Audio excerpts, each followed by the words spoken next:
देखो, पहले भी हम यूनिफॉर्म सर्कुलर मोशन पढ़ चुके हैं। क्या होता है इस मोशन में? तो हम ये सोच सकते हैं कि there is a circular path on which a particle is rotating.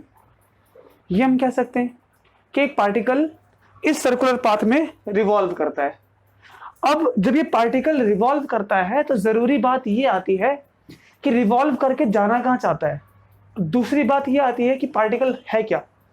असल में पार्टिकल के पास जो कैरेक्टरिस्टिक है जिसको हमें समझना है, वो कैरेक्टरिस्टिक है इसका मास। तो पार्टिकल के पास कुछ मास है। क्यों ये समझना है कि उसके पास मास है? तो ये समझना इसलिए आसान है और ये समझना इसलिए जरूरी है क्योंकि अगर हम किसी को घुमाना चाहते हैं, उसको स्विंग करने के लिए हमें यह पता होना चाहिए कि वो कितना भारी है या कितना हल्का है। हल्का होगा, ऐसे किया बहुत आसानी से घूम जाता है। भारी है तो उसको बहुत जोर से घुमाना पड़ता है, हमें ज्यादा एनर्जी खर्च करनी पड़ती है। इन दोनों केसेस में यह जरूरी है कि हम पार्टिकल को स्विंग करते हैं। जब पार्टिकल को स्विंग करते हैं तो ये प्रोसेस हम कहां पर करते हैं? अर्थ के अंदर। तो अर्थ के अंदर एक पार्टिकल को हमने ग्रेविटी के अगेंस्ट ऐसे स्विंग कराया या तो किसी को ऐसे स्विंग करा दिया। इन दोनों केसेस में हम ग्रेविटी के अगेंस्ट या तो कहें कि एक फोर्स है, उसके इन्फ्लुएंस में हम पार्टिकल को स्विंग कराते हैं। एक फोर्स जो हमेशा लग रही है, ग्रेविटी की फोर्स, तो उसके इन्फ्लुएंस में कभी मैं ऐसे स्विंग कराता हूं तो कभी इस तरह से। ऐसे स्विंग कराते वक्त पार्टिकल पर जरूरी यह है कि उसको किसी रस्सी से, किसी एक ऐसे एजेंट से बांधना पड़ता है जो एजेंट से ये पकड़ अपनी बनाए रखे। अगर ये पकड़ नहीं बना रखेगा तो इसका मास, इसका इनर्शिया इसको सीधा ले जाना चाहेगा। क्यों सीधा ले जाना चाहेगा? तो बहुत सिंपल, ऐसे मैंने किसी को पकड़ा और मैं इसको ऐसे थ्रो करता हूं, लेकिन जिससे बंधा हुआ है ये थ्रो ना होके क्या करना स्टार्ट कर देगा? स्विंग करना स्टार्ट करेगा। ये इसकी तरफ रोटेट करना स्टार्ट कर देगा, सर्कुलर मोशन करना स्टार्ट कर देगा। तो इस सर्कल बनने के लिए जरूरी क्या है? सर्कल बनने के लिए जरूरी है कि जो जिस चीज से बंधा है उसकी डिस्टेंस सेंटर से फिक्स होनी चाहिए, तब जाके सर्कुलर मोशन करेगा। और अगर ये डिस्टेंस फिक्स है तो पार्टिकल बहुत आसानी से इधर मुड़ जाएगा। ये सीधा जाना चाहता है क्योंकि इसके पास उसका जाने का इनर्शिया है। वो इनर्शिया के बारे में सोचना, इसको जो इनर्शिया हमने दिया वो कैसे दिया? सबसे पहले हमें एक फोर्स अप्लाई करना पड़ेगा, उसको ऐसे करना पड़ेगा, तब उसके पास एक चलने का इनर्शिया आएगा। और जब चलने का इनर्शिया आएगा तो वो पार्टिकल एकदम सीधा जाना चाहेगा। क्या होगा अगर हम किसी के इनर्शिया को स्पेस में बात करते हैं? इनर्शिया की मीनिंग क्या है? एक इनर्शिया का मेजरमेंट हम उसके पकड़ के उसको धक्का लगा के करते हैं। जब उसको हम फोर्स लगाते हैं तो एक फोर्स हमें फील होती है, उस फोर्स को हम रिएक्शन फोर्स कहते हैं। और वो फोर्स एक फ्रिक्शन के थ्रू भी आती है अगर हम उसको किसी सरफेस से टच में रखते हैं। और जितना फ्रिक्शन ज्यादा होगा उतना ही उसको धक्का देने में तकलीफ होगी। तो क्या हम कह सकते हैं कि इसका इनर्शिया ज्यादा है? क्योंकि इनर्शिया सिंपल वर्ड में एक फ्रिक्शन नहीं है। फ्रिक्शन क्या बताता है कि अगर आपने किसी ऑब्जेक्ट को हनी में रख दिया, धक्का लगाओगे तकलीफ होती है। पानी में रखा, धक्का लगाओ थोड़ा इजी है। किसी बोर्ड पे रखो, जो बोर्ड एकदम स्मूथ है, उस पर धक्का लगाना आसान है। तो एक ही ऑब्जेक्ट को 3 अलग अलग तरह से फोर्स लगानी पड़ती है सेम एक्सेलरेशन लाने के लिए। तो ये जो प्रिंसिपल है ये तो फ्रिक्शन की प्रिंसिपल है। तो इनर्शिया हम कैसे करते हैं कैलकुलेट? हम ये सोच सकते हैं कि जब किसी ऑब्जेक्ट को धक्का दो तो एयर का उसका रेजिस्टेंस ना हो, केवल और केवल क्या होना चाहिए? उसको धक्का दिया जाता है तो किसके इन्फ्लुएंस में, जिसको हम नहीं हटा सकते, वो है ग्रेविटी। उसके इन्फ्लुएंस में जो हम धक्का देंगे अर्थ पर, उसको हम इसका इनर्शिया कहेंगे। लेकिन अगर उसका इनर्शिया हम स्पेस में नापे तो तब अलग हो जाएगा। क्या इनर्शिया, क्या मास का मेजरमेंट बदलता है? नहीं। तो हम ये सोच सकते हैं कि किसी ऑब्जेक्ट का मास या उसका इनर्शिया को हम मेजर करने का तरीका एक ऐसी जगह पर जहां पर केवल और केवल हम फोर्स लगाएं और किसी फोर्स का इन्फ्लुएंस ना हो। करेक्ट। अब एक बात को इमेजिन करके सोचो, इस स्पेस में एक बड़ा सा ऑब्जेक्ट, एक छोटा सा ऑब्जेक्ट, जब इन दोनों को हम फोर्स लगाएंगे तो सोचो फोर्स लगाने की नीड क्यों पड़ती है। ये सोचो, जब हम फोर्स लगाएंगे, एक्शन देंगे तो क्या होता है, एक रिएक्शन मिलता है। वो रिएक्शन क्यों मिलेगा? इसको फोर्स लगाया, दिस इज एक्शन, हमको एक रिएक्शन मिलेगा इस ऑब्जेक्ट के थ्रू, हमारे हैंड पे एक रिएक्शन आएगा। वो रिएक्शन मिलना क्यों चाहिए? तो जरूर जिसने इस ऑब्जेक्ट को रोका है वही हमें क्या प्रोवाइड करने की कोशिश करेगा, रिएक्शन। क्यों? क्योंकि हम फोर्स तभी लगाते हैं जब ऑब्जेक्ट का हमें स्टेट ऑफ मोशन बदलनी होती है, वरना फोर्स लगाने की नीड नहीं है। स्टेट ऑफ मोशन क्यों बदलनी है?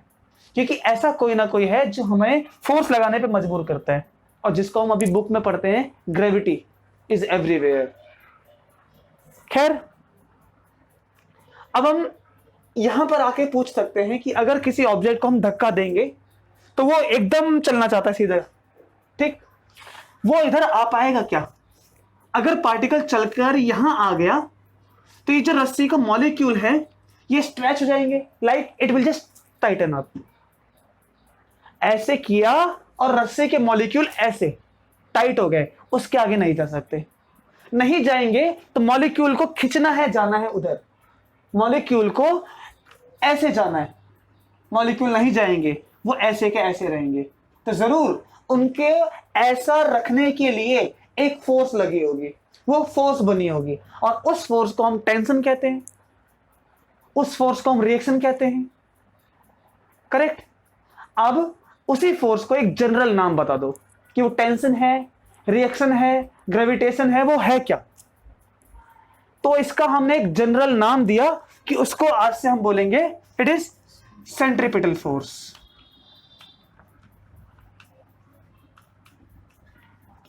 जो उसको सेंटर में खींचती है।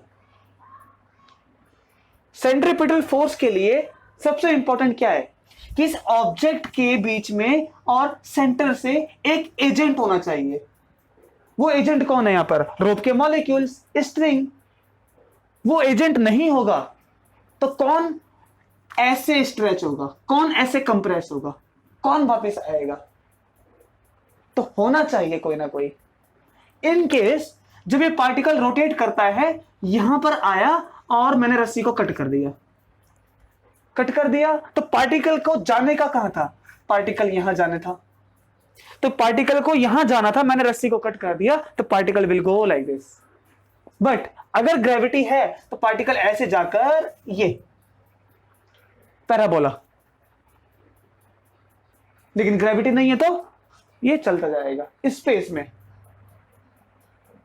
तो ऐसी बहुत सारी बातें जो हमें सोचना पड़ता है कि अगर हम किसी के मास की बात करें, किसी के हम इनर्शिया की बात करें, तो इसमें क्या क्या इंफ्लुएंस हो सकते हैं। खैर, फिर से समझते हैं इस बात को। जब किसी ऑब्जेक्ट को रोटेट करना होता है तो जरूरी क्या है? जरूरी है जिस तरफ वो चल के जाता है उस पर ऐसे चल के जाता है, उस पर यहां पर कोई खींचे, ऐसे जाता है तो यहां कोई खींचे, ऐसे चलता है तो यहां कोई खींचे। जब इसको यहां से हम पकड़ के सेंटर से खींचेंगे, ये ऐसे जाता है, इसको अगर सेंटर से खींचेंगे नीचे की तरफ तो नीचे आना चाहेगा, तो ये मॉलिक्यूल अपने आप ही घूम जाएगा, ऐसे चलते चलते ऐसे करना स्टार्ट कर देगा। क्योंकि हर बार एक फोर्स सेंटर से इसको खींचती है। जब किसी ऑब्जेक्ट को कोई फोर्स सेंटर से खींचती है तो क्या होता है? जाना चाहता है यहां पर, इसका इनर्शिया यहां जाने का। सेंटर से मैंने खींच लिया कि तुम उधर मत जाओ, यहां से इधर आ जाओ। जब मैं यहां से इसको यहां खींचूंगा, और यहां कौन खींचेगा ये जरूरी है, यहां पर ये agent, this agent must be applying force. और ये एजेंट कौन है? Molecules, string. तो वो मॉलिक्यूल या स्ट्रिंग इसको ऐसे खींच रही होगी, जब ये पार्टिकल यहां होगा तब स्ट्रिंग यहां खींच रही होगी, जब ये यहां होगा तब स्ट्रिंग यहां खींच रही होगी। एट ए इंस्टेंट हम पूछ सकते हैं यहां पर है तो कहां जा रहा है, इधर, यहां है तो कहां जा रहा है, इधर। तो मतलब कि उसके एक रूल समझ लिया हमने कि जिस तरफ ऑब्जेक्ट चल रहा है उसके चलने की डायरेक्शन में एक परपेंडिकुलर फोर्स काम कर रही है, और ये परपेंडिकुलर फोर्स ही उसको रोटेट करने पे मजबूर करती है। अगर ये फोर्स नहीं होगी तो मॉलिक्यूल चल के सीधा चला जाएगा। इस फोर्स को, इस स्ट्रिंग को हमें ऐसा लेना है जो कि ऐसे एक्सपेंड या कॉन्ट्रैक्ट ना हो, बस ऐसे किया टाइट हो जाए, उसके बाद चलता जाएगा। इसको समझो, अगर थ्रो करता हूं मैं ऐसे तो मेरे हैंड से ये बंधा हुआ है तो ये ऐसे करके आना पड़ेगा इसको, and this will make circular motion. क्यों? क्योंकि ये स्ट्रेच नहीं हो सकता, ये कॉन्ट्रैक्ट नहीं हो सकता। फिर से देखते हैं इसको। अगर मैं इसको इधर फेंकता हूं तो इधर जाना चाहेगा, मैं इसको सामने फेंकता हूं तो ये सामने जाना चाहेगा। मैंने इसको रस्सी से बांध के ऐसे किया तो वो एकदम सीधा जाएगा, ठीक है। अगर मैं इसको ये थ्रो करता हूं तो वो ऐसे जाएगा। तो बस ये समझ में आ जाना चाहिए कि हमने क्या सीखा। अभी हमने सीखा कि किसी ऑब्जेक्ट को सर्कुलर मोशन करने के लिए एक सेंटर से फोर्स लगनी चाहिए। वो सेंटर से लगने वाली फोर्स टेंशन हो सकती है, कोई भी फोर्स, रिएक्शन हो सकती है, ग्रेविटेशन हो सकती है, फ्रिक्शन हो सकती है, ये ग्रेविटेशन फोर्स हो सकती है, टेंशन हो सकता है मॉलिक्यूल का, फ्रिक्शन हो सकता है। तो असल में है क्या? ये है कि ये बहुत सारी फोर्सेज हैं। तो इसलिए हमने कहा कि ये है सेंट्रीपिटल फोर्स, जिसमें अगर हमें इसका यूज होगा तो सेंट्रीपिटल फोर्स को ग्रेविटेशन फोर्स बोल देंगे। अगर सेंट्रीपिटल फोर्स में टेंशन होगा तो टेंशन बोल देंगे, सेंट्रीपिटल फोर्स में फ्रिक्शन होगा तो उसको फ्रिक्शन नाम दे देंगे। ओके, अब यहां देखो, here the direction of particle changing continuously. इसकी डायरेक्शन कंटिन्यू चेंज होती है। और हमें पता है कि जब हम वेलोसिटी की बात करते हैं इसमें दो चीजें होती हैं, दो क्वांटिटी, डायरेक्शन भी, मैग्नीट्यूड भी। मैग्नीट्यूड नहीं बदलता है इसलिए इसका नाम क्या? Uniform circular motion. डायरेक्शन बदलती है तो इसलिए इसका नाम क्या है? एक एक्सेलरेटेड मोशन भी है। कौन सा एक्सेलरेटेड मोशन? क्या एक्सेलरेट का मतलब डायरेक्शन का बदलना? एक्सेलरेट क्या पढ़ते हैं हम पढ़ते हैं कि एक्सेलरेट होने का मतलब स्पीड का बढ़ना। तो डायरेक्शन का बदलना कौन सा मोशन होता है? डायरेक्शन का बदलना it is circular motion, curvilinear motion. तो क्या uniform circular motion accelerated motion है? तो आंसर है नहीं, ये दो बात अलग अलग है। डायरेक्शन बदलेगी तो कर्वीलिनियर सर्कुलर मोशन, स्पीड बदलेगी then it is accelerated motion. किसी ऑब्जेक्ट की डायरेक्शन बदलनी हो तो हमें क्या करना पड़ेगा? We have to apply a force. ये फोर्स, ये फोर्स, ये फोर्स हमें अप्लाई करनी पड़ेगी, तब जाके इसकी डायरेक्शन बदलेगी। और यही फोर्स जो हमें दिखती है, ऐसा लगता है कि वो फोर्स सेंटर से कोई लगाता है, कि सब के सब मॉलिक्यूल ऐसे सेंटर की तरफ आते हैं, सेंटर की तरफ, सेंटर की तरफ। ये सब के सब कहां आना चाहते हैं? Centre, centre, centre. तो इसलिए इसका नाम क्या पड़ गया? Centripetal force. ओके। अब हम पूछ सकते हैं कि अगर एक ऑब्जेक्ट को हम भारी ले लें तो क्या फोर्स सेम रहेगी? तो आंसर है, सोचो, अगर वही रस्सी है, वही स्ट्रिंग है, अब उस ऑब्जेक्ट को मैंने यहां फेंका तो अब उसका इनर्सिया बहुत ज्यादा है, तो मॉलिक्यूल को और टाइट होना पड़ेगा, और स्ट्रेच हो जाएगी। ऐसे स्ट्रेचिंग के वक्त मॉलिक्यूल और तेजी से आएंगे अंदर की तरफ, सेंटर की तरफ, ऐसे बहुत तेजी से आएंगे, बहुत तेजी से आएंगे। बदल रहा है। यहां पर मास को ज्यादा करने से ये मॉलिक्यूल और ज्यादा स्ट्रेच होते हैं, क्योंकि अब इसका इनर्सिया और ज्यादा हो गया, इसका इनर्सिया और ज्यादा हो गया, तो मॉलिक्यूल को और ताकतवर से आना पड़ेगा। इसका मतलब सेंट्रीपिटल फोर्स बढ़ गई, सेंटर से लगने वाली फोर्स को बढ़ा लिया।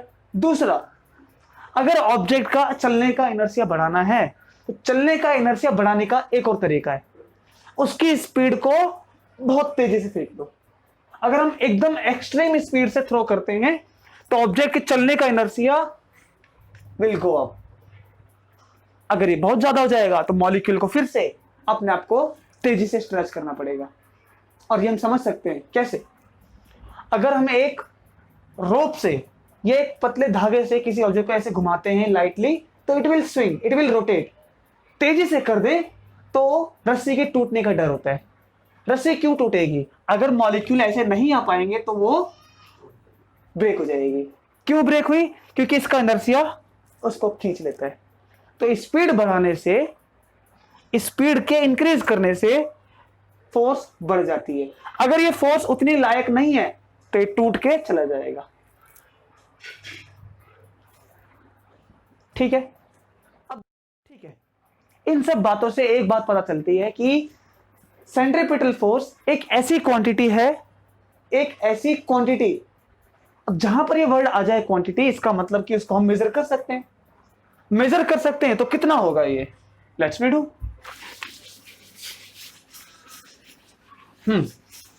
सेंट्रीपिटल फोर्स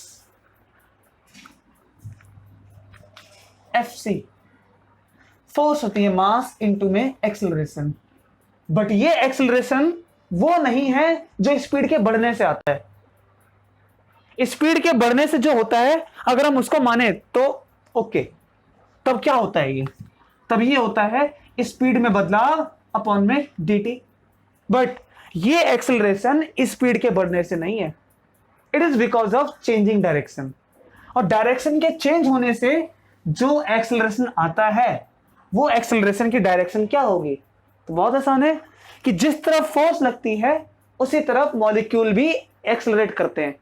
ये पत्थर भी, ये स्टोन भी सेंटर की तरफ ही एक्सेलरेट करेगा। जैसे इसको अगर मैं देखता हूं, इसको मैंने सामने धक्का लगाया तो इसका स्पीड कहां बढ़ती है? सामने। इसकी बात करते हैं, इसको सामने जाना है, ये इधर मुड़ जाता है। क्यों मुड़ गया? ऐसे आ गया। ठीक है, इसको ऐसे जाना है तो इसको ऐसे जाना था, ये ऐसे आ गया। तो क्या दिखता है? ये दिख रहा है कि जो भी मॉलिक्यूल ये घूमता है, पार्टिकल घूमता है, ये पार्टिकल का रोटेशन जो हो रहा है, ऐसा लग रहा है कि ये पार्टिकल सेंटर की तरफ आना चाहता है। आ पाता है क्या? नहीं आ पाता है। क्यों नहीं आ पा रहा? क्योंकि इसका इनर्शिया इसको सेंटर पे गिरने नहीं देता। ठीक है, अगर हम किसी को ऐसे स्विंग करते हैं लाइक दिस, तो क्या होने वाला है? इसका इनर्शिया वहां जा रहा है, इसीलिए सेंटर की तरफ नहीं गिरता है। सपोज कि कोई इनर्शिया है ही नहीं जाने का, तो मॉलिक्यूल को ऐसे किया वो सेंटर पे आ जाएगा, क्योंकि उधर नहीं जाएगा। मॉलिक्यूल यहां खींचेंगे तो यहां पर आ जाएगा। लेकिन अगर रॉप एकदम अनस्ट्रेचेबल हो, वो स्ट्रेच नहीं हो सकती, तो मॉलिक्यूल ऐसे ग्रेविटी के कारण नीचे।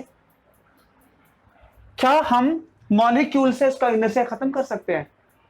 किसी पार्टिकल से उसका इनर्शिया हम खत्म नहीं कर सकते। इसीलिए हमेशा रोटेट करते वक्त एक इनर्शिया जरूर होगा, और इनर्शिया होगा तो जरूर पार्टिकल क्या कर रहा होगा? बाहर की तरफ जा रहा होगा। ये पार्टिकल आउटर जा रहा है, आउटर जा रहा है, आउटर जा रहा है, इसके इनर्शिया के कारण। तो इसको सर्कल में घूमना है, फोर्स कहां लगा दिया? सेंटर की तरफ। तो डायरेक्शन भी कहां होगी इसकी? इसके आने की डायरेक्शन इस तरफ। आ पाता है क्या? क्योंकि ये है। ठीक, अच्छा, मैं आपसे एक बात पूछता हूं, अगर इसको कोई सेंटर पे नहीं खींचेगा, सेंटर की तरफ नहीं आएगा, तो क्या होगा? ये पार्टिकल उड़ जाएगा। सेंटर पे कोई खींचने वाला नहीं है तो स्ट्रेट, सेंटर पे खींचने वाला है तब ये पार्टिकल को यहां आना है, करेक्ट? और जब इस पार्टिकल को यहां पर आना है तो क्या होगा? क्यों आना है इस पार्टिकल को?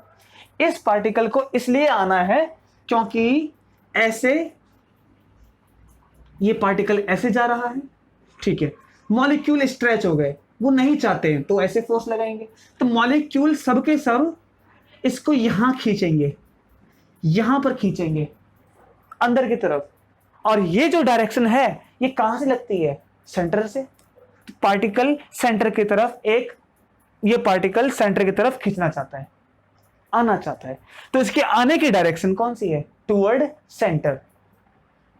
और जिस तरफ ये आना चाहता है, जिस तरफ फोर्स लग रही है, और जब फोर्स लगती है तो एक एक्सेलरेशन होता है, वो एक्सेलरेशन इसके डायरेक्शन को सेंटर की तरफ लेकर आना चाहता है, इसके डायरेक्शन को सेंटर पे लाना चाहता है, करेक्ट। अच्छा, इसकी डायरेक्शन को सेंटर पे लेना चाहता है, तभी तो ये पार्टिकल ऐसे जाएगा, लाइक अ रिजल्टेंट, है ना। अगर ये हो ही ना, काम नहीं बनेगा। ये क्यों है, क्योंकि ये है, ठीक है।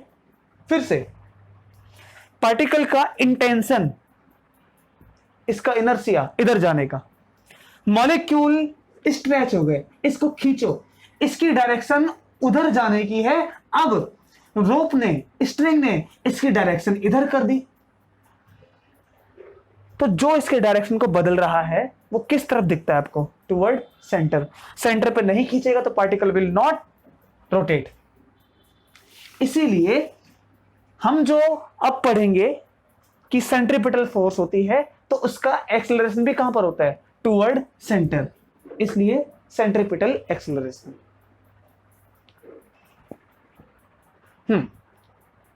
इसको कैसे सोच सकते हैं, अब दोबारा सुनो। लाइक कि मेरे पास एक स्ट्रिंग है, ये मैंने इस पे एक मॉलिक्यूल या एक स्टोन को मैंने बांध दिया। नाउ अब इसको मैं ऐसे पकड़ता हूं, स्ट्रिंग ऐसे स्ट्रेच हो सकती है, तो मैंने उसको पकड़ा और ऐसे घुमा दिया। कुछ देर के बाद मैं रुक जाता हूं, तो मैं देखूंगा कि वो मॉलिक्यूल यहां से यहां आ जाएगा, यहां से यहां आ जाएगा, क्योंकि स्ट्रिंग अब स्ट्रेच हो सकती है। तो स्ट्रिंग कहां खींचेगी, सेंटर की तरफ, सेंटर की तरफ। इसलिए इसकी डायरेक्शन कहां पर है, टुवर्ड सेंटर। इसलिए जो एक्सीलरेशन इसको हो रहा है दैट इज सेंट्रीपिटल एक्सीलरेशन।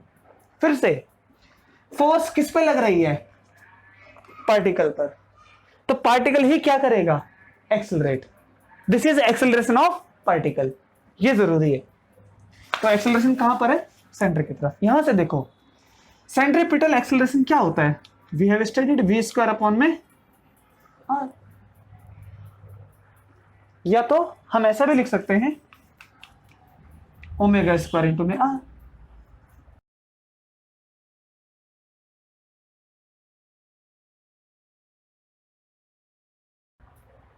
ये हम पहले भी देख चुके हैं कि डायरेक्शन के बदलने की वजह से जो पार्टिकल एक्सेलरेट कर रहा है उसका फॉर्मूला ये होगा, और जो डायरेक्शन के बदलने से नहीं, स्पीड के बदलने से होता है दैट इज लीनियर। वो क्या होता है, ये ऐसे ऐसे और स्पीड बढ़ गई, और इसमें ऐसे ऐसे, ये क्या कर रहा है, this is making circular motion. तो सेंट्रीपिटल एक्सेलरेशन का फॉर्मूला क्या है, v स्क्वायर अपॉन में r, या तो हम ये भी लिख सकते हैं m ओमेगा स्क्वायर इंटू में r। So this is centripetal force.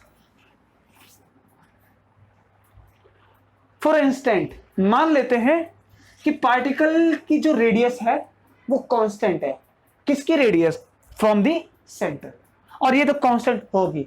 अगर स्ट्रिंग ऐसे करके स्ट्रेच हो गई है, अब उसके ज्यादा वो ना तो ऐसे आ सकती है ना तो ऐसे जा सकती है, it is constant. Mass of the particle is constant. तो बताओ सेंट्रीपिटल फोर्स किस पे डिपेंड करेगी, पार्टिकल की स्पीड पर, क्योंकि इसी की वजह से क्या आएगा, उसका इनर्शिया ताकतवर हो जाएगा। इसलिए फोर्स को भी बढ़ना पड़ता है, जितना तेजी से पार्टिकल को रोटेट करेंगे उतना तेजी से ये फोर्स लगेगी। अगर ये फोर्स लगती है तो किसकी वजह से, इन एजेंट्स की वजह से, मॉलिक्यूल की वजह से। स्पीड को बहुत ज्यादा कर दिया, इस फोर्स की लिमिट है, अब ज्यादा नहीं हो सकती है, तो मॉलिक्यूल अब ज्यादा नहीं बढ़ सकते, रोप ब्रेक हो जाएगी। और यही हम देखते हैं डेली लाइफ में, अगर बहुत तेज कर दिया तो। ठीक है, अब हम थोड़ा सा आगे चलते हैं।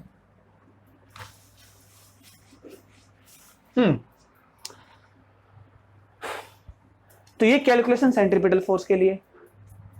अब एक केस और सोच सकते हैं कि जब पार्टिकल को हम रोटेट करते हैं तो रोटेट करने के लिए बहुत सारी फोर्सेस हैं, टेंशन है, सेंट्रीपिटल है, ग्रेविटेशन है, बहुत सारी। तो कौन सी फोर्स को हम मानेंगे? तो हमने कहा कि सेंट्रीपिटल फोर्स अगर ग्रेविटेशन भी है तो ग्रेविटेशन का रूप किसके फॉर्म में है? It is in the form of centripetal force. ये कब होता है ये? तो हम समझ सकते हैं कि जब एक पार्टिकल अर्थ को ऑर्बिट करता है, तो ऑर्बिट करते वक्त हमने ये सोचा हुआ है कि कोई तो है जो सेंटर से खींचता है, और सेंटर से फोर्स जो लगेगी दैट इज सेंट्रीपिटल फोर्स। तो इस केस में सेंट्रीपिटल फोर्स का नाम क्या है? ग्रेविटेशन। तो ये फॉर्मूला दोनों अलग है कि एक? तो आंसर है कि ये दोनों एक ही फॉर्मूले हैं।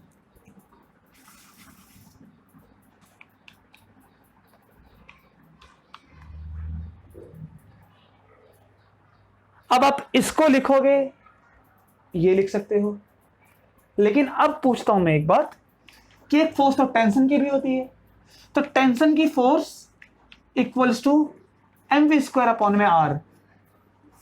क्या समझ में आया कि टेंशन की फोर्स ये भी है, ये यहां पर भी है, ये यहां पर भी है। तो क्या सेंट्रीपिटल फोर्स ग्रेविटेशन है? क्या टेंशन ग्रेविटेशन है? तो टेंशन ग्रेविटेशन हर केस में हो ऐसा जरूरी नहीं है। इसका मतलब कि सेंट्रीपिटल को हम एक जनरल केस की तरह मानेंगे कि जैसे जैसे हम इसको स्टडी करेंगे वैसे वैसे हम इसको इक्वेट कर सकते हैं।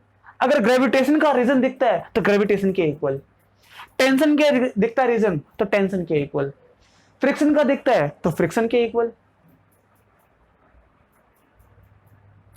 ग्रेविटेशन के केस में ये बदल गया, टेंशन के केस में बदल गया। इनको ब्रीफ से समझो, सोचो। ग्रेविटेशन क्या होती है? The force between two masses, yes, and inverse of the square. ये कौन है? This is mass of the particle जो रोटेट करता है। ओके, सेंटर से रोटेट कौन कराता है? तो इसको रोटेट कराने के लिए एक फोर्स लगती है, वो सेंटर से फोर्स कौन लगाता है? ये पार्टिकल। इस पार्टिकल का सेंटर कहां पर? यहां पर। न्यूटन्स के सभी लॉ ज्यादातर पॉइंट मास के लिए काम करते हैं, सेंटर के लिए। तो एक पार्टिकल इसको ऑर्बिट करता है, तो ये वाला मास उस मास पर फोर्स लगा रहा है, करेक्ट। जब ये इस पर फोर्स लगाएगा तो ये तो सेंटर कहां है इसका? ये तो बहुत बड़ा सा गोला है। हमने तो कहा सेंटर से फोर्स लगनी चाहिए, तो क्या फोर्स इससे लग रही है इस पर? तो आंसर नहीं। इसका जो फोर्स लगने का एजेंट है वो सेंटर पे है। ये कौन है? अर्थ। तो न्यूटन के सभी लॉ आपने 9th क्लास में पढ़ा होगा कि ये एक मास, ये एक छोटा सा मास, इनके बीच की डिस्टेंस r² होती है। तो इनके बीच की डिस्टेंस हम यहां से यहां क्यों नहीं लेते, सेंटर से क्यों लेते हैं? बिकॉज न्यूटन के ज्यादातर लॉ, सभी के मोस्टली लॉ कहां से काम करते हैं? From the centre.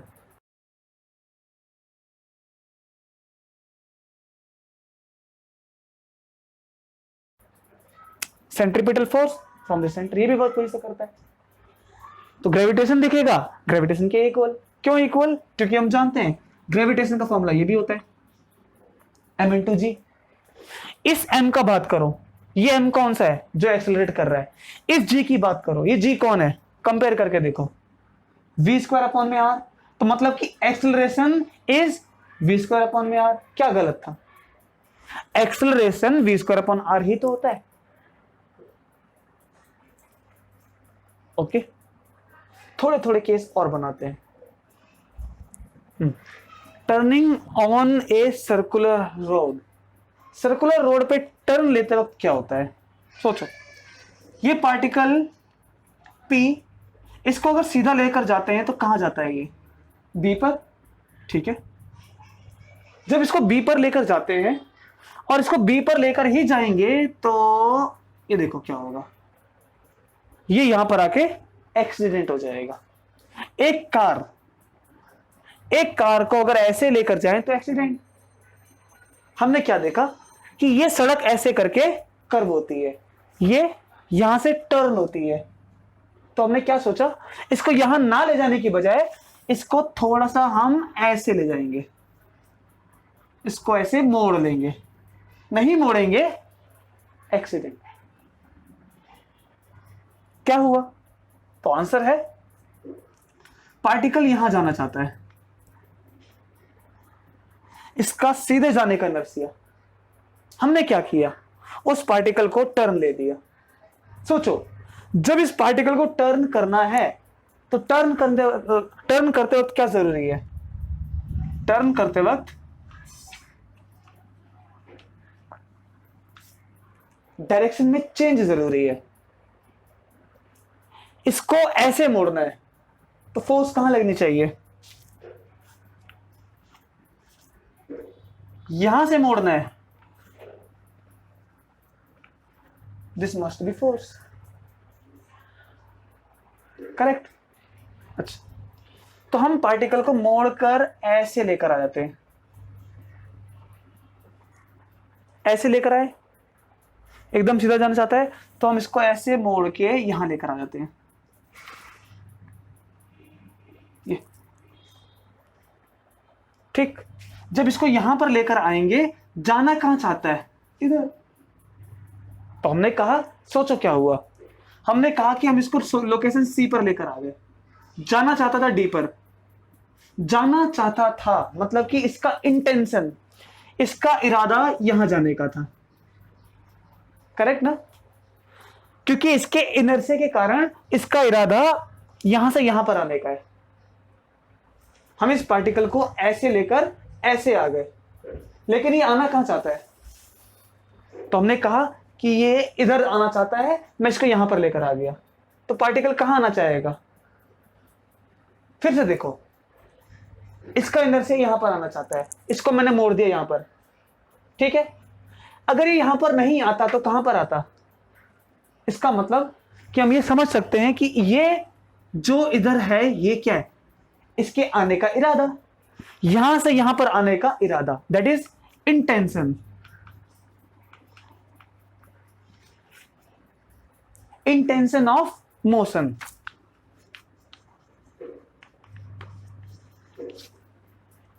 तो इसका इंटेंशन यहां पर आने का है। सोचो, जहां पर इंटेंशन होता है उसके अपोजिट क्या काम करता है? फ्रिक्शन। तो क्या समझ में आया कि सेंटर पे लगने वाली फोर्स तो सेंट्रीपिटल होती है, यहां पर क्या दिखता है आपको? It is friction. क्यों? क्योंकि जब हम गाड़ी को ऐसे लेकर आना चाहते हैं तो इसको मोड़ने के लिए क्या जरूरी है? मोड़ने के लिए जरूरी है कि सड़क पर फ्रिक्शन होना चाहिए। अगर जिस सड़क पर मोड़ते हैं फ्रिक्शन है ही नहीं, तो क्या ये पार्टिकल यहां पर कभी आ पाएगा? नहीं आएगा। क्यों? सड़क पर हमने ऑयल बिछा दिया, ये तो पार्टिकल को मोड़ना यहां पर है, नहीं आ पाएगा, स्लिप हो जाएगा, स्लिप होके यहां पर आ गया और सीधा जाएगा, एक्सीडेंट। इसीलिए इसको मोड़ने के लिए क्या जरूरी है? अभी फ्रिक्शन। अब आप सोचोगे कि जब सेंटर से फोर्स लगती है तो हमें एक एजेंट चाहिए, एक रोप चाहिए। यहां पर रोप है क्या? यहां पर रोप के मॉलिक्यूल है ही नहीं। जब रोप के मॉलिक्यूल थे तो मॉलिक्यूल यहां खींचते हैं, दैट इज टेंशन। अब कोई एजेंट ही नहीं है तो ये इधर आना चाहेगा। तो क्या समझ में आया आपको कि सेंट्रीपिटल फोर्स लगने के लिए एजेंट का होना या ना होना जरूरी नहीं है, हम उसको कैसे अप्लाई करते हैं। फ्रिक्शन था इसीलिए इसको हमने रोटेट करा दिया, फ्रिक्शन नहीं होता स्लिप हो जाता है ये। तो क्या यहां से इसको किसी ने पकड़ा हुआ था? नहीं। फिर ये जब आगे जाएगा तो इसका इरादा कहां जाने का है? इसका इरादा ऐसे जाने का है, करेक्ट। इसको मोड़ के हम कहां लेकर आ गए? इधर। तो इसको यहां जाना है, इधर से इधर, ठीक है। ये चीज क्या है? इसका इंटेंशन ऑफ मोशन। इसके अपोजिट क्या काम करता है? फ्रिक्शन। तो क्या दिखता है आपको, ये दिख रहा है कि सभी की सभी फोर्स कहां आ रही है, टूवर्ड सेंटर, सेंट्रीपिटल फोर्स। क्या इस केस में एजेंट है, नहीं है, तो विदाउट एजेंट भी ये हो सकता है पॉसिबल। ठीक है, अगर ये पॉसिबल है तो किस वजह से है पॉसिबल, तो centripetal force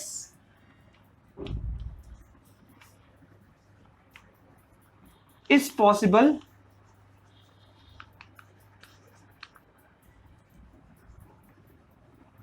because of friction.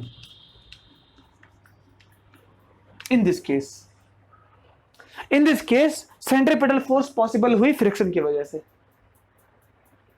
इसका मतलब कि सेंट्रीपिटल फोर्स और फ्रिक्शन की फोर्स एक ही बात है। अब सेंट्रीपिटल फोर्स ग्रेविटी की तरह काम करती है, सेंट्रीपिटल फोर्स टेंशन की तरह काम करती है। इसमें एजेंट रोप के मॉलिक्यूल, इसमें नो एजेंट, नो एजेंट। कौन रोटेट करवाता है, ग्रेविटी। कौन रोटेट करवाता है, ठीक है, ग्रेविटी रोटेट कराती है, तो रोटेट कराने का काम किसका होता है, फ्रिक्शन का, सेंट्रीपिटल फोर्स का। तो centripetal force in another case हम क्या कह सकते हैं, इस केस में सेंट्रीपिटल फ्रिक्शन है, और जब कोई ऑर्बिट करता है तो उस केस में ग्रेविटेशन है, जब कोई मॉलिक्यूल किसी रोप से घूमता है तो वो टेंशन है। अब यहां से इसकी एक खूबसूरत सी कैलकुलेशन करते हैं। क्या होगी इसकी कैलकुलेशन, यहां देखो,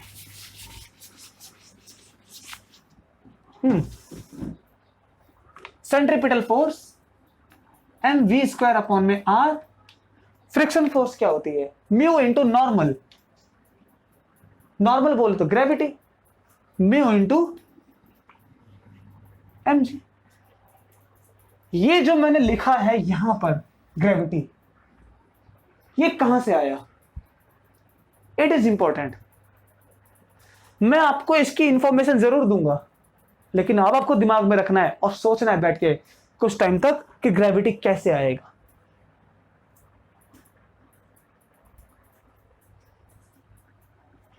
ये इधर जाना चाहता था, यहां पर आ गया, यहां पर ग्रेविटी कैसे आ गया। क्या सेंट्रीपिटल फोर्स ग्रेविटी फोर्स की वजह से आ रही है, या सेंट्रीपिटल फोर्स फ्रिक्शन की वजह से आ रही है। तो मैं आपको बता दूं, ये सब के सब एक ही फोर्स होती हैं, इनका नेचर एक ही तरह का है, लेकिन जब हम इसको स्टडी करते हैं तो अलग अलग एप्लीकेशन में अलग अलग तरह से दिखते हैं। ठीक है, ग्रेविटी कहां से आ गया, तो हमें पता है कि फ्रिक्शन के फॉर्मूले में ग्रेविटी इन्वॉल्व होती है, लेकिन फ्रिक्शन का फॉर्मूले में यहां ग्रेविटी कहां है, समझ में आ रहा है क्या, कुछ दिक्कत तो हो रही समझने में। इस दिक्कत को हम सॉल्व कर सकते हैं। पहले इसका एक छोटा सा फॉर्मूला बना लेते हैं, m cancel, now v² equals to में r mu r into g. v की फॉर्म निकालेंगे वैल्यू, तो रूट से हटा के mu r g, this is velocity. कौन सी वेलोसिटी है ये, इसके बारे में डिस्कस करते हैं पहले। ये देखो, ये किसकी वेलोसिटी है, जो पार्टिकल सर्कुलर रोड पे टर्न लेता है, जो टर्न लेता है ये उसकी वेलोसिटी है। ठीक है, कोई हैरानी नहीं है, लेकिन जब टर्निंग आती है तो हमें बहुत सावधान किया जाता है, यू मस्ट बी केयरफुल। क्या केयरफुल हो, तो आंसर है कि जब आप टर्न लो तो अपनी स्पीड को थोड़ा सा कम कर लो। स्पीड को कम नहीं करोगे तो क्या होने वाला है, तो होने ये वाला है कि स्पीड को बहुत ज्यादा करने से फ्रिक्शन की एक लिमिट होती है, और फ्रिक्शन वहां पर नहीं आएगा, खत्म हो गया, तो स्पीड तो बहुत ज्यादा हो गई और ये फोर्स लिमिट के आगे नहीं बढ़ पाई। यहां सुनो, ये जो स्टैटिक फ्रिक्शन, ये कोएफिशिएंट ऑफ फ्रिक्शन है, ये स्टैटिक है कि काइनेटिक, तो आंसर है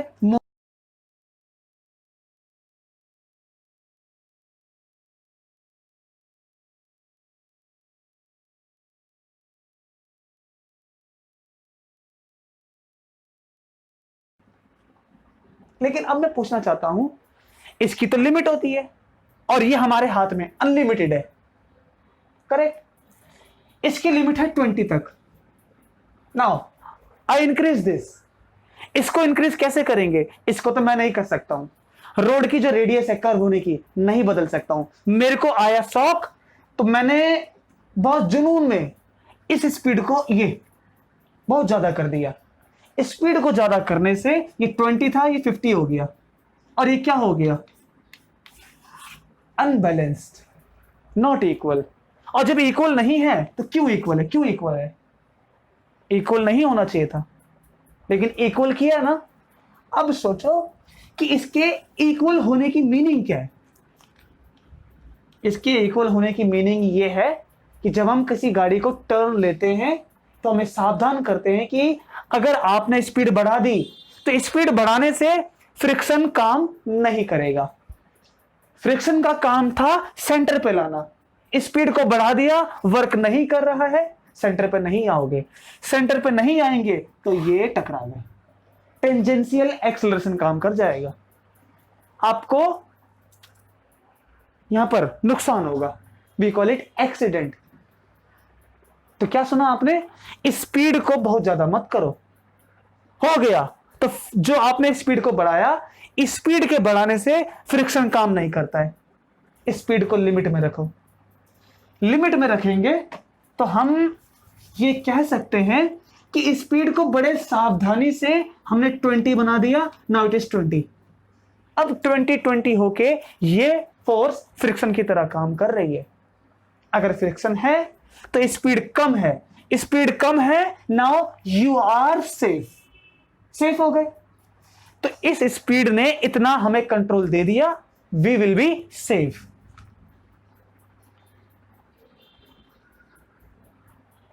सो it is velocity which saves us. ये वो वेलोसिटी जो हमें सेव करती है। ये वेलोसिटी कितनी होनी चाहिए डिपेंड करती है कि जिस सड़क पर आप टर्न लेते हो, आपकी सड़क और साथ ही साथ बाइक का टायर, इन दोनों सरफेस के बीच का नेचर कैसा है। नेचर डिपेंड करता है दो के बीच में ये, because it is in pair. तो बाइक का टायर और सड़क, इनका पेयर सोचो कैसा है। अगर अच्छा फ्रिक्शन है, ठीक है, और अगर आपको टर्न बहुत ज्यादा लेना है, आपको कहें कि रेडियस, आपको छोटा सा टर्न लेना है तो रेडियस कम, बड़ा टर्न लेना है रेडियस ज्यादा। बड़े टर्न लेते वक्त, छोटा टर्न लेते वक्त आपको स्पीड अलग करनी पड़ती है, क्योंकि ये तो सेम रहेगा। तो बताओ, वेलोसिटी हमें अगर सेफ चाहिए तो किस पे डिपेंड करता है? It is on radius. ये आपके हाथ में नहीं है, ये भी नहीं है, लेकिन आप रेडियस को देखकर क्या कर सकते हो? वेलोसिटी अपनी लिमिट में रख सकते हो। लिमिटिंग वेलोसिटी, मैक्सिमम वेलोसिटी कितनी मैक्सिमम होनी चाहिए? It depends on this. Circle छोटा है तो आपको स्पीड कम रखनी पड़ती है। ज्यादा स्पीड कर लोगे तो आपका इनर्शिया ज्यादा स्पीड से इनर्शिया आपको टकरा देगा। सर्कल छोटा, स्पीड कम करो, यू आर सेफ। सर्कल बड़ा है, उस हिसाब से कैलकुलेट करो और जान जाओ कि आपको सेफ रहने के लिए क्या स्पीड चाहिए। आए दिमाग में? तो ये वेलोसिटी नहीं भूलना। आप बढ़ा दिया तो ये काम फ्रिक्शन वाला नहीं होगा। फिर अब समझ में आया आपको? इस केस में फ्रिक्शन कैसे आया? फ्रिक्शन ऐसे आया क्योंकि we want to be safe. We want to be safe. हम सेफ रहना चाहते हैं, इसीलिए हम अपने मन से ये कह सकते हैं centripetal force is friction force. Safe नहीं रहना चाहते हो तो सेंट्रीपिटल फोर्स फ्रिक्शन नहीं है, क्योंकि फ्रिक्शन वहां पर काम नहीं करेगा। सेफ रहना है तो सेंट्रीपिटल को एज ए फ्रिक्शन रीड करना पड़ेगा। ठीक है? चाहते हो कि आप किसी मॉलिक्यूल से बंधे हो, आपने सपोज किया एक रोप है, उस रोप को आपने पकड़ा हुआ है ऐसे, मैंने लिया आपको ऐसे करके घुमा दिया, या तो आपको मैंने ऐसे लटकाया ऐसे घुमा दिया। नाउ यू कैन थिंक कि क्या होने वाला है। अगर वेलोसिटी लिमिट में है तो मॉलिक्यूल ब्रेक नहीं होंगे, तो टेंशन बना रहेगा। सेंट्रीपिटल फोर्स हमेशा है, लेकिन सेंट्रीपिटल अगर लिमिट में है तो सेंट्रीपिटल टेंशन है, सेंट्रीपिटल फ्रिक्शन है, सेंट्रीपिटल ग्रेविटेशन है। लिमिट में होगी तब, है समझ में? So it must be in limit, तब जाके ये फोर्स इसके इक्वल, तब जाके ये फोर्स ग्रेविटेशन के इक्वल, टेंशन के इक्वल। अब एक छोटा सा इंटरेस्टिंग सा केस लेते हैं ये समझने के लिए कि ग्रेविटी कहां से आ गई इसमें। Let's see. अब एक बात खोचे समझना ताकि आपको म्यू एम जी वाला समझ में आ जाए। ये सुनो, आप एक रूफ से एक रोप को पकड़ के इसको पकड़ के लटकते हो। जब आप इसको पकड़ के लटकते हो तो मुझे बताओ आप क्यों नहीं नीचे गिर पाते? आप नीचे नहीं गिर पाते, क्यों? तो आप इंस्टेंट बोलोगे someone is pulling you,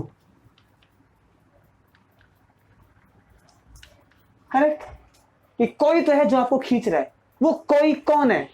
answer है टेंशन, मॉलिक्यूल, रोप ऊपर की तरफ। तो मैं आपसे एक क्वेश्चन पूछता हूं कि जब आपको ये रोप पुल करती है, where is the gravity? The gravity works in this direction. It is easy.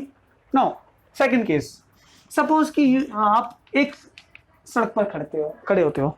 This is a ground on which you are standing. इस पर आप जब खड़े हो, एक छोटा सा आंसर दो, वेयर इज ग्रेविटी? mg। ये चीज क्या है? Action. You will get a reaction, और वो रिएक्शन आपको एक पुश होता है। मैं ऐसे खड़ा हूं यहां पर, now I can say that this earth is pushing me. ये अर्थ मुझे पुश करती है। In which direction? In the opposite direction to my action. तो क्या समझ में आया?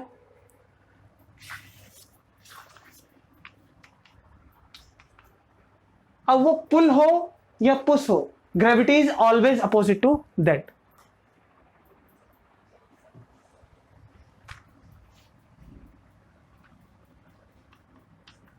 Here gravity force is opposite to push and whether it is pull or push, the gravity force is opposite to both.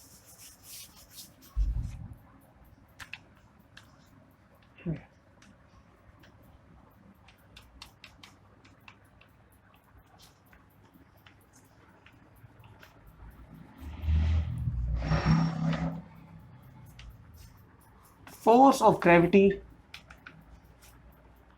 is opposite to them. तो push हो चाहे pull हो, gravity is opposite to them. ठीक है, आया समझ में? ये बात बहुत जरूरी है कि वो पुश होगा या पुल होगा, ग्रेविटी हमेशा उसके अपोजिट काम करेगी। Now tell me one thing, जिस रोप से आप हैंग करते हो, लटकते हो, नाउ उस रोप को मैंने पकड़ लिया ऐसे, और ऐसे करके आपको लटका दिया। इसको पकड़ के आप लटकते हो, नाउ आई स्विंग यू, ऐसे पकड़ के मैं आपको ऐसे घुमाता हूं। So tell me what is going to happen?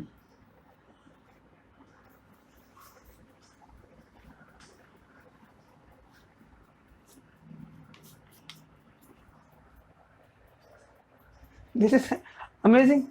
Funny case है कि अगर आपको ऐसे पकड़ के घुमा दिया तो क्या होने वाला है? You are going to like this, तो आप ऐसे होने वाले हो। Now in this case tell me where is pull? Pull is in this direction. अगर पुल यहां पर है तो बताओ ग्रेविटी कहां पर है?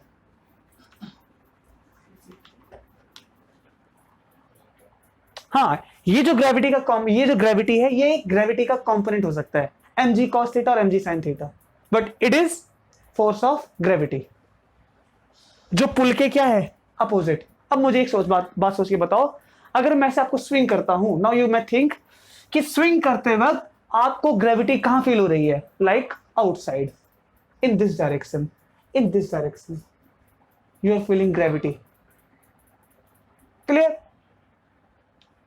मैं आपको ऐसे पुल करता हूं, ऐसे रोटेट करता हूं, तो जब ऐसे रोटेट करता हूं तो आप ये कह सकते कि आप बाहर नहीं जाते। क्यों? क्योंकि आपको रोप अंदर खींचती है। यहां पुल है तो ग्रेविटी कहां काम कर रही है? तो ग्रेविटी उस टाइम यहां। ऐसे करता हूं तो आप वहां नहीं जाते क्योंकि आपको पुल लग रहा है। यहां पुल तो ग्रेविटी कहां पर? सामने। इसीलिए जब गाड़ी यहां से, जो कार थी, जब वो यहां से टर्न करती है, करेक्ट, तो सोचो क्या हुआ। ये बॉडी ऐसे नहीं जा पाई बिकॉज समवन इज पुलिंग। ये पुल किसका है? सेंट्रीपिटल एक फोर्स। सेंट्रीपिटल फोर्स का पुल यहां, तो बताओ पुल के अपोजिट कौन काम कर रहा है? ग्रेविटी। ठीक है, तो सोचो यहां कौन था? और सेंट्रीपिटल फोर्स, उसके अगेंस्ट कौन था? ग्रेविटी। इसलिए हमने वहां पर म्यू एम जी लिया। आया दिमाग में कि वो म्यू एम जी क्यों था? बिकॉज कि वहां पर ना चाहते हुए भी ग्रेविटी काम करेगी। ग्रेविटी तो हर जगह होगी, ठीक है। अगर वो सेफ रहना है तो हमें वेलोसिटी को लिमिट में रखना पड़ेगा। इस केस को समझ में आ गया आपको? एक दूसरा केस समझते हैं। वो देखो, इमेजिन करो आप कि अगर एक बकेट में मैंने पानी लिया, ठीक, उस बकेट को अगर मैं ऐसे रोटेट करता हूं तो क्या होने वाला है? नाउ बकेट जो है वो यहां पुल ले रही है, तो बकेट के जो वाटर में, उसमें जो वाटर है, उस वाटर को ग्रेविटी कहां खींच रही है? सामने की तरफ, पीछे की तरफ। ऐसा क्यों हो रहा है? इस बात को ऐसे समझो कि